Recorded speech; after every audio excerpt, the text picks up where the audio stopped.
Olisa Agbakoba calling for the resignation of the INEC chairman. Nwagwu joins me. He's the convener, Partners for Reforms. Good to see you and thanks for your time. And one of the key things also happening is the INEC already saying we will make a review as the tradition to look at the pitfalls and the areas they need to work on. Keep in mind, INEC is also looking at some off-cycle election. But again, speak to us. You addressed Nigerians and some cross-section of journalists today. What's the whole idea of your organization speaking on some of the key concerns raised by some notable Nigerians? Well, thank you. I think an audit is proper. There is just no way you could have something as huge as a general elections and not take an introspective look at what went well, what didn't go well, and where you can make improvements. The conversation earlier today was about the fact that, we've come to a point where public commentary has gained some sense in which my name is Nwagwu, whatever I say, believe me. And that's not correct. The fact that Nwagwu says it does not mean I'm correct. And having traversed the length of this country over a period of time as a participant observer in the electoral process, what I have come to discover is that quite a lot of people have no sense of the electoral process. The respected senior advocate of Nigeria, Olisa Agbakoba, talked about the logistic challenges that that he said made the 2023 election. And you then look at it and say, what was the context in which this election held? And you have always had a perennial logistic nightmare. Logistics is nightmare for INEC. Because we are a huge country, we are challenged by infrastructure issues and all of that. Work attitude is also part of it. People who have responsibility, they relict on those responsibilities, and nothing really happens. But the 2023 election held under the climate of, number one, the needless cashless policy that was inflicted on the country by the CBN, which affected INEC vendor relationship. Why, quickly, I hope you don't lose your train of thought. Why did you think it was needless? First and foremost, it is now obvious that there are challenges, there are issues that are political on all of those things. Because at the end of the day, where is the new, I don't know, Suleiman, if you have the new money. If anybody can have access to that new cash that was supposed to end sometime in December. What happened was that at the nick of election, when you know that INEC would need cash to relate with its vendors, especially members of the Nigerian Union of Road Transport Workers, maritime workers, who will deploy their vehicles, who will buy fuel, who will service those vehicles and get them ready, you withdrew money in a way that devastated whatever arrangement that INEC had put in place. This is not a defense for the perennial logistic challenges, but you must put a context to conversations in a way that helps people understand your call. There was no fear. Banditry and insecurity had taken a greater proportion in 2023 to the point where we have heard, even on one of your programs today or yesterday, I had somebody talking about the fact that there are impenetrable places in our country today. That is the climate in which that election held.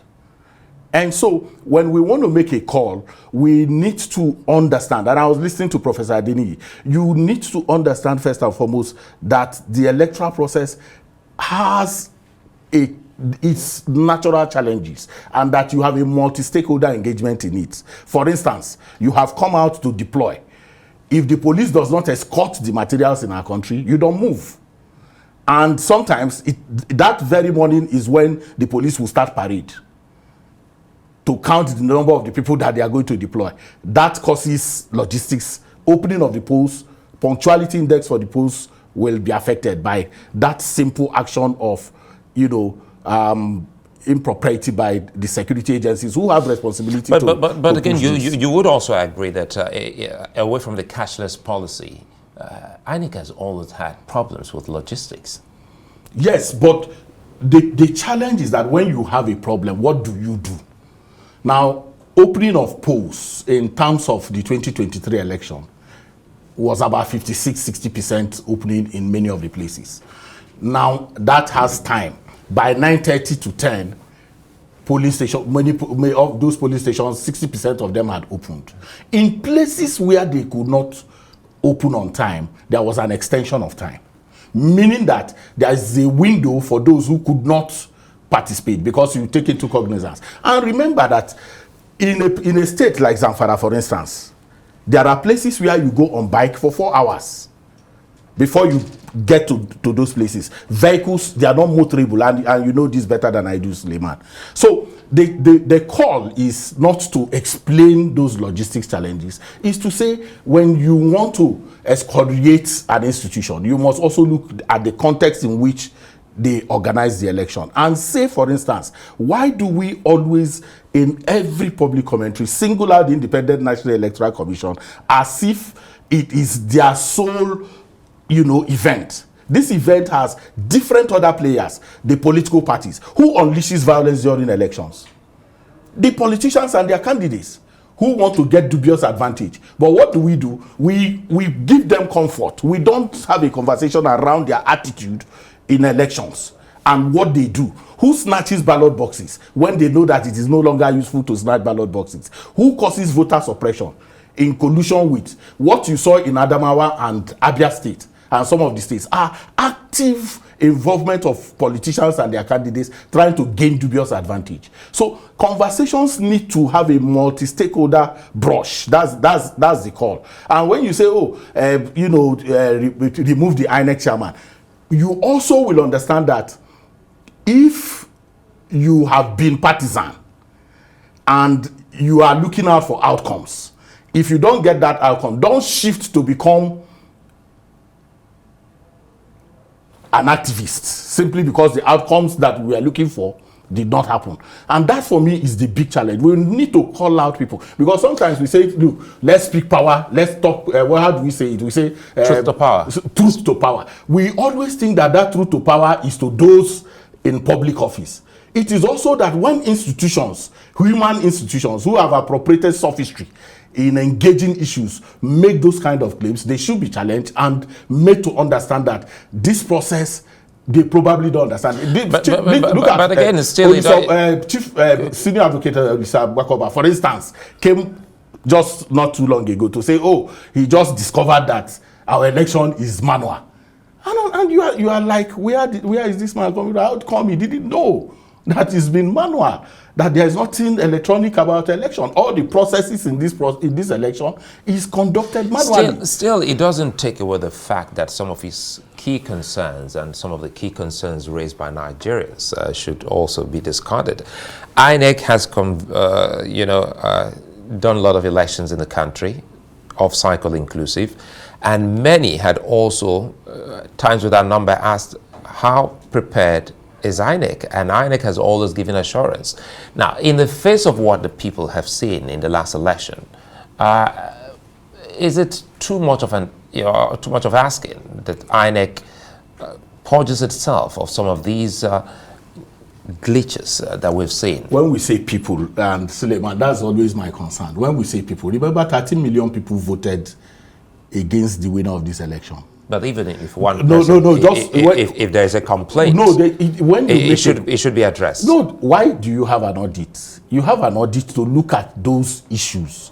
2007 has a report. If you look at that report, you will see the audit of 2007 and what lessons have been learned. Now, what were the key things that were done in 2023 that didn't happen before? Remember that we did not postpone this election in spite of the challenges. That is huge. In 2011, in the midst of election, we postponed. Election had already started. We postponed. You understand? This time around, we went ahead in spite of the cashless policy, in spite of the fuel, in spite of the atmosphere of prophecies and all the Armageddon that, surrounded this election. This election went ahead. And then, when you want to discuss election, you don't discuss an election as an event. You look at it in terms of the departments, the different departments that run in this process. Number one is, if you say there are logistic challenges, now you now go to voting and accreditation. How did that go? If you look at the reports, these same reports, and that is the challenge, it is being downplayed. The fact that 98% of polling units, according to all reports, whether domestic or international, the Beavers performed in 98% of polling units. That's a huge mark. Why is that under the table? Why is that not being, So what the challenge is not that there are no negatives. Make no mistake about that. The negatives are there. But in talking about the negatives, it is also important to play up those things that went well. And that's exactly what you're doing. But again, my own task here again is also to, bring the voices of those who are also speaking. I have to quarrel with that. Yeah. For instance, I go back again to some of the complaints and riverine areas. This is the first time INEC said it was really going to make use of the Marine Transport Association. So how well do you think that was truly managed in this election? Well, that was an expansion. That itself is also improvement in terms of where we've always been.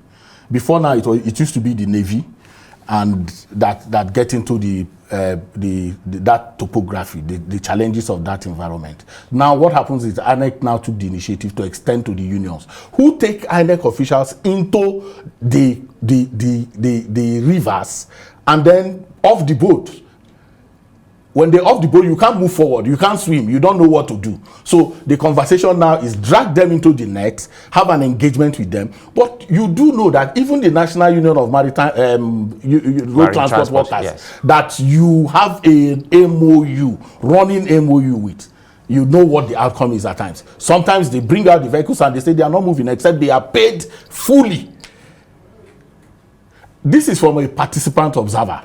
Now, these challenges are things that you do not. When people compare off-cycle elections is comparing oranges and mangoes, because what is the number of polling units? You are dealing with 176,000 plus polling units for the general election, and what that means is that if there are infractions in even 1,000 polling units, it is accentuated as if the other 175,000 polling units where things went well does not matter. And that's the challenge. So we stay on. If you talk about voter suppression in Lagos, for instance, where, how many polling units do you have in Lagos? I don't want to jump into all of that because of some issues talking about voter suppression. But again, now you spoke about off-cycle election. Is it something you would want to consider that some of the, in our future elections, we have staggered elections. So we have some of the states, perhaps geopolitical zones, you can conduct X, Y, Z state on so and so day, so that it doesn't come on the same day. Perhaps you can have the same election for the National Assembly on the same day, the presidential on the same day. But can INEC also choose to do the governorship and state assembly elections on different days? I don't like to get into those debates, because for me, it does not matter whether you stagger or you have one election. The attitude of the operators, the attitude of the different stakeholders, whether it is for one or for many, is what we have not been able to deal with. And we are not engaging it the way we should. Because at the end of the day, that debate has always come during election. Have staggered. We've had staggered elections that didn't go well. I mean, off-cycle elections that didn't go well. The graph is always going up and going down. You have one and everybody is excited. It's gone so well. We went to Edo, okay, and Edo went excellent. Ondo as well. Ondo went excellent. 60% of the results were uploaded, even though people didn't know that it's just 60%, that it is not, but it went well. But we came back to Anambra and there was a dip. Okay, so what we need is institutional, retooling, in my view.